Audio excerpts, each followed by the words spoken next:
What's going on, everybody, and welcome to a brand new episode of But That's Just Me. I'm your host, Trone, and we are here at episode 11. Thank you for everyone that's been listening so far.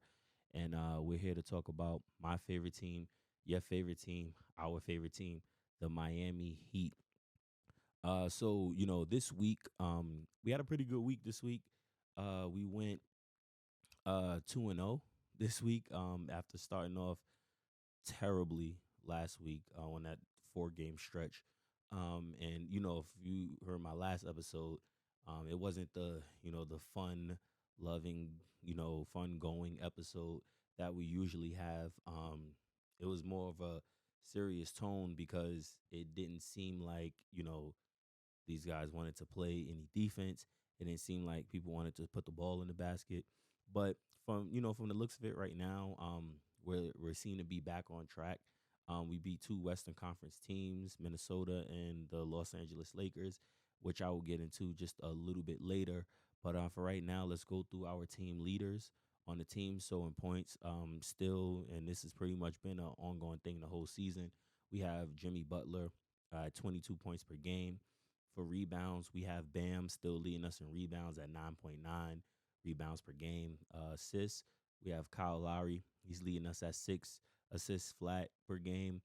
Bam is leading us in blocks at point 0.7. And at steals, Jimmy is leading us at a solid 2 steals per game, which is amazing. And Oladipo is actually right behind him at 1.7, I believe. But it's looking good. It's looking like we're trying to ramp up the defense, which will tie in to a little bit later in this episode. When I mentioned the Laker games and the Minnesota games, but right now we're sitting at an 18-17 record, 1 game above 500. We've been kind of hovering around that area, and hopefully we can get a little further than that, so we're not just hovering around the 1 game above 500. Like, we need to raise that up. But the good thing is, because we're still kind of early in the season, um, the number one seed, which is Boston, they only have 25 wins, so we're not that far off. If we can get a little streak going, because they've been, they haven't been as hot as they were to begin the season. But if we can get a little streak going, we can definitely make our way up the standings in the Eastern Conference.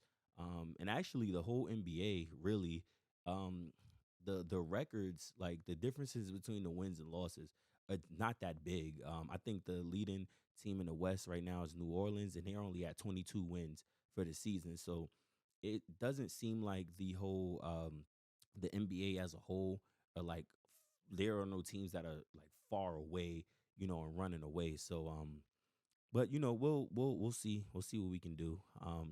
So right now for our BTJ MVP of the week, we didn't have one last week because I didn't feel like anyone deserved it, if I'm being completely honest. But for this week, we do have one, and that is Jimmy Butler. So let's give Jimmy Butler a round of applause. Um, we know what Jimmy brings to the table. He did miss one of the games, which was the game in Minnesota, which we did win. But in the game that he came back against the Lakers, like, we seen what he did in the 2020 finals in the bubble. We seen, how much he of himself he left out on the floor. So it was no surprise that when we played the Lakers, he was gonna, come around and do what needed to be done. And that's what he did. And that's why I believe that he deserves the BTJ MVP of the week. So shout out to Jimmy Butler. Hopefully, with this award, uh, he doesn't start to backslide like a couple of other winners. And that's definitely not to down them. It's just that, I want this award to be something uplifting. I don't want, you know, for me to give the award out and then the person that I give the award to, they start slacking off or whatever, because we don't need that. We need everybody to be on their A game. But yeah, so congratulations to Jimmy Butler for winning the BTJ MVP of the week. So our injuries, we still have Omer Yurt 7. He is still out. He had his surgery. I want to say the beginning of the season, he had a surgery, and he is still recovering from that. But it'll be great to have him back. Um, and also Dwayne Dedman, he's also been injured, and he's our backup center. When Bam goes out to get some rest, or if Bam gets into foul trouble, he usually comes in. He can stretch the floor. He finishes around the rim really well. So we need, we definitely need our bigs back. But in the interim, like uh, we have Orlando Robinson, who's another big. He's been coming in. He's been, killing, doing his thing as well. And we'll talk about him just a little bit later. But he's definitely been filling that void that we need. We ended up waiving Drew Smith and re-signing him. Um, to a two-way. So it's important for us to have those extra bodies, especially for games where Bam doesn't play, like he did in Minnesota, or when Bam is in foul trouble, or just when Bam needs a rest. We can't have him play the whole 48 minutes as much as we would like to, but that's just not ideal, So we're gonna get into these games. We had two games from the last episode. And our first game was against Minnesota, where we won the game 113 to 110. As I mentioned earlier, Bam didn't play in that game, nor did Jimmy Butler play in that game. And our leading scorer was Max Struess. Now we know Max, he's been struggling a bit throughout the month of December with his 3 pointers. He's actually been struggling a lot, like not even a bit, just a lot. So it was nice to see him, lead our team to a victory. And so Orlando Robinson, like I mentioned, he played in place of Bam, and we have Dedman that's injured and Yurtseven that's also injured. So we had him in the game, and he had a really good game with 15 points, 9 rebounds, looking good.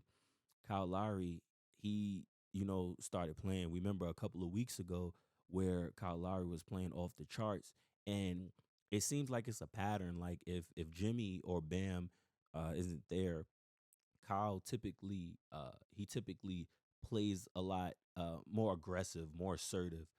He'll try to get to the rim more. He'll score more shots. He'll try to get fouled more. He becomes less of a playmaker and more of a scorer. And that looks like that was the way that he decided to play that game with 18 points. And we appreciate that because that's something that we need. And I mentioned, a few episodes ago that I would prefer if he played like that all the time. Like this wasn't just a when injuries happen, I get aggressive type of thing. Like, no, we want him and we need him to play, with that sense of urgency every game, no matter what, no matter who's on the court. Um, and so the important thing about this win against Minnesota is that it came down to a um it came down to a defensive possession. So we ramped up our defense, and this has been the issue while we've been losing these games. All of these games, we haven't been playing defense. We've been leaving the three open, and I mean we're still doing that, but it looks like we're working on it. We've been leaving the three open. We've been getting out rebounded. We've been having people get to the rim uncontested. We've been having teams out hustle us, and that's not Miami Heat basketball. Like that's not Miami Heat culture.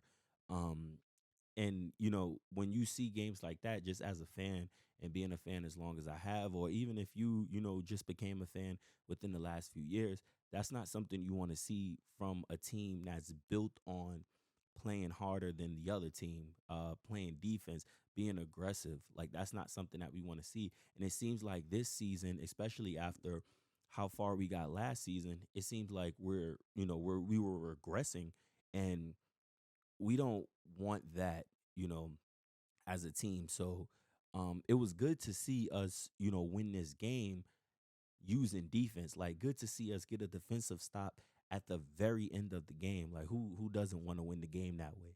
So, and especially without two of our superstars on the team and Bam and Jimmy, like we could have easily just, cashed that game in and said, okay, we'll just wait till we get back, but we didn't. And that's what we like to see. That's what makes watching Miami Heat basketball enjoyable. Everybody's doing what they need to be doing. Like they step on the floor and they're doing what they're paid to do by the team. So, congrats for us getting that win against Minnesota. And in our next game that we had, which was our most recent game, was against the Lakers. LeBron coming back to South Beach, that's always a big deal. LeBron played for us for those 4 years, helped us win two championships, and we always appreciate LeBron. And I'm a LeBron James fan, so I always like to watch him play, especially when it's against us. I do wish we would have gotten that W in the bubble, but more power to to LeBron. But we played against the Lakers. And Jimmy, he led us. He was back, so was Bam. Jimmy led the way with 27 points, which is not a surprise because we know that he can get buckets. Like, they don't call him Jimmy Buckets for no reason. So we know he can get buckets, and especially against a team, the caliber of the Lakers. Although the Lakers aren't playing great this season, like at all, they're still the Lakers. Like, they're still the Lakers. They still have that prestige. They still got LeBron James, which is the greatest player of this generation, and I think he's the GOAT. But that's just me. But when games like that come around, we know superstars like Jimmy get up for those type of games. So he led the way with 27 points. Bam followed that with 23 points, 14 rebounds. I hate to keep going back to Bam and his rebounds because that's been a topic of discussion this whole season, and at least all 11 episodes that I've put out was Bam and his inconsistent rebounding. I mentioned last week that it might be time for us to get another big to play aside Bam because he's not, he doesn't stay aggressive on the boards consistently enough. And I hate it. I know other Heat fans hate it. So it's good to see when he has 14 rebound games, just 10 plus rebound games. He's almost averaging 10 rebounds a game. So we know that it's something that he can do. So it's really good to see him, have these type of games. And that was followed, by Tyler Hero, who had 18 points. Tyler, he's been, doing his thing this season. After his injury, it took him a little while to get back into form. In these last couple of games, I have been seeing him, take and miss a lot of shots, but Tyler's a scorer, so he's gonna keep shooting, and he should keep shooting the ball. So that was a good sight to see. Him getting points on the board along with Bam and along with Jimmy and Kyle. He didn't play this game; he was out due to personal reasons. So hopefully everything is okay with him and his family. I know he had an issue like this last season where he missed a bunch of games due to personal reasons. And he was out for a little while. So we just hope that isn't one of those situations. So shouts out to Kyle Lowry. Hopefully we see him back on the court with the rest of the team. So yeah, with this game against the Lakers, we simply just outplayed them. Like I said, they've been struggling this season. They did just come off a win against Orlando the night before. So they were on a back to back, but I don't look at that as an excuse at all. Especially because LeBron, like, he's been balling. This is his 20th season. I think he's about to turn like 38 or 39 uh, at some point this month. So he's been balling. So it was good to get that level of competition. Like I said, we get up for games like that. Games against the prestigious Lakers and against LeBron James. So I appreciate the way that we played, and Anthony Davis was out this game. Like, he's out for the foreseeable future. Um, with a foot injury, you don't know when he's coming back. But the reason why I mentioned him and bring him up, even though he didn't play, was because I wanted to see the battle between him and Bam Adebayo. Like, at their core, both of them are like, they're two defensive minded bigs. So it'd have been nice to see them going at it. Anthony Davis, he's a bit more on the scoring end, like he's a bit more offensive than Bam is. But the way that Bam has been playing offense this season, I think that it would have been great just to see them battle and see them, go head to head, even though AD's been playing like off the charts this season. So it would have been interesting, but I definitely, wanted to see that matchup and we weren't able to. And we do have the Lakers coming up again in a couple of games, but I highly doubt AD's going to be back just, based off of the severity of his injury. It seems like, his injury is is pretty serious. But, his basketball, things like that happen. So hopefully he gets well soon. And also too, before I get off the games, I definitely want to send a congratulations to Duncan Robinson, who hit his 800th three-pointer in the game against Minnesota. I think they said he was the fastest uh, NBA player in NBA history to hit 800 3 pointers. And I gave Duncan Robinson his flowers a couple of episodes ago because I think that he is one of the people that needs to be back in the rotation consistently. Like he can shoot, he can get us the buckets, and clearly he's been working on his game, which we can always appreciate. With that. So, shout out to Duncan Robinson for 800 3 pointers. That's not an easy feat, even though, the NBA, the game of basketball today is primarily 3 pointers. But when you have a specialist like that, you appreciate those guys. So shout out to shout out to Duncan Robinson. And so now, 2-0 week. Everything, is looking good. But now it's time for our but that's just me moment of the week. And this week is really simple. Um if our defense continues to play how we've been playing for these last two games, like if we could just capture that, up in a bottle and just use it every game, um, we can go on a run.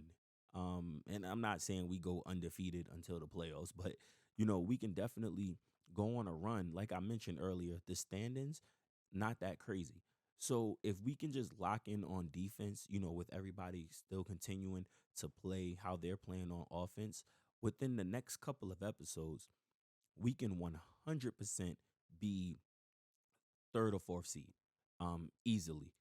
And that's how much I believe in, the Miami Heat defense. That's how much I believe in the type of defensive players that we have. The Kyle Lowrys, the Jimmy Butlers, the Victor Oladipos, the Bam Adebayos, the Caleb Martins. Like that's how much I believe in those guys specifically to get us to the point where we're sitting third, fourth, even second or first. I mentioned Boston. They should be sitting at maybe 25 or 26 wins because I think they just recently had a game and won. But they're sitting there. If we can go on a little run, and they have been, struggling a bit lately. If we can go on a little run, like what's stopping us from being number one seed in the East again?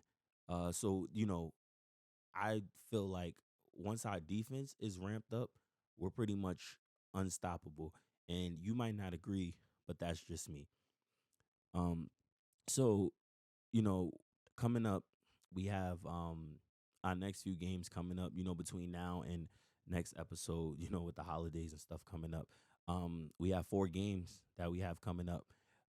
We have Denver coming up next. Jokic, has been doing Jokic things. So we definitely have to be ready, to gear up against him. He's been playing off the charts this season, so we definitely need to hone in on him as well as everybody else. On Denver, they haven't been uh, great, like they were last year, but they've been pretty good, and Jokic has also been pretty good. So that should be a good game coming up. Then we have Utah. Utah has been very surprising this season. After they traded Donovan Mitchell and Rudy Gobert, everybody, including myself, thought, oh, they're just gonna tank. Like they're gonna tank, try to get a high draft pick, just start over, do another rebuild. That has not been the case. Laurie Markkinen has been killing out there. So that's definitely that should definitely be a good game too. They have Jordan Clarkson, on the team, six man of the year winner. Um, and we know what he brings to the table. Like, he gets on the court and he gets buckets.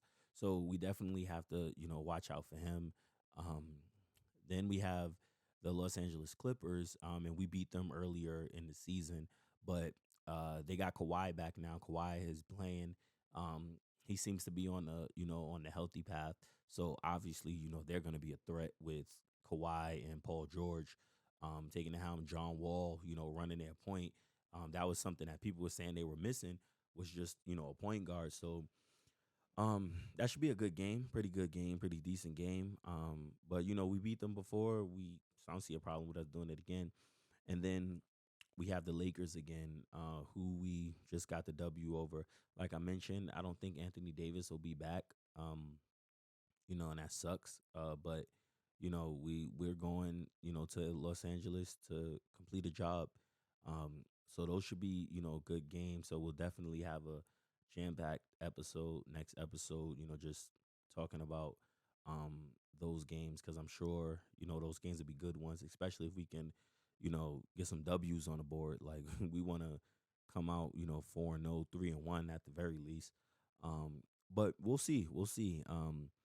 So uh, everything is looking okay with the defense. But we'll see. We'll see what happens. Be excited to talk with you guys about that. Next episode.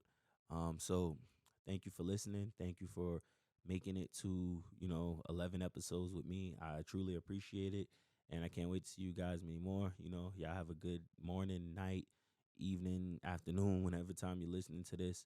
And I'll holler at y'all next episode. Peace.